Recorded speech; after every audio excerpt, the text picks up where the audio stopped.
Kita ke informasi pertama, pemirsa. Kementerian Perencanaan Pembangunan Nasional atau Badan Perencanaan Pembangunan Nasional atau Bappenas menyatakan susut pangan dan limbah pangan menciptakan potensi kerugian ekonomi hingga ratusan triliun rupiah per tahun. Potensi kerugian itu berasal dari sisa makanan yang seharusnya bisa digunakan untuk kebutuhan konsumsi sebagian masyarakat. Kementerian Perencanaan Pembangunan Nasional atau Badan Perencanaan Pembangunan Nasional mencatat potensi kerugian ekonomi dari food loss atau susut pangan pasca panen dan food loss mencapai 551 triliun rupiah setiap tahunnya. Menteri BPN atau Kepala Bappenas Suharso Monoarfa mengatakan pengendalian sampah makanan ini perlu dilakukan sebagai salah satu strategi intervensi prioritas yang dapat menekan jumlah timbunan sampah.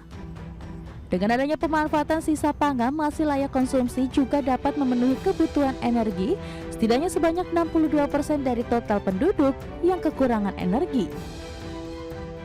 Pada sektor pangan, pengendalian susut dan sisa pangan atau food loss and waste menjadi salah satu strategi intervensi priority yang dapat menekan jumlah timbulan sampah hingga separuh yang ada saat ini dan mencegah risiko kehilangan ekonomi hingga 551 triliun per tahun.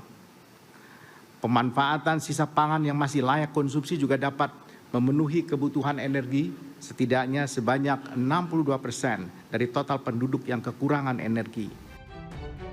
Dengan melihat data tersebut, Suharso menekankan pentingnya strategi intervensi pengendalian susut dan sisa pangan untuk memaksimalkan potensi ekonomi sirkular. Pengelolaan susut dan sisa pangan juga dapat berkontribusi mengatasi permasalahan lingkungan lewat penurunan emisi gas rumah kaca. Sementara itu, pengelolaan susut dan sisa makanan atau food loss dan waste juga berkontribusi pada penurunan emisi hingga 1.702,9 mt CO2 atau 7,3% dari total emisi gas rumah kaca Indonesia tahun 2019. Tim Liputan IDX Channel.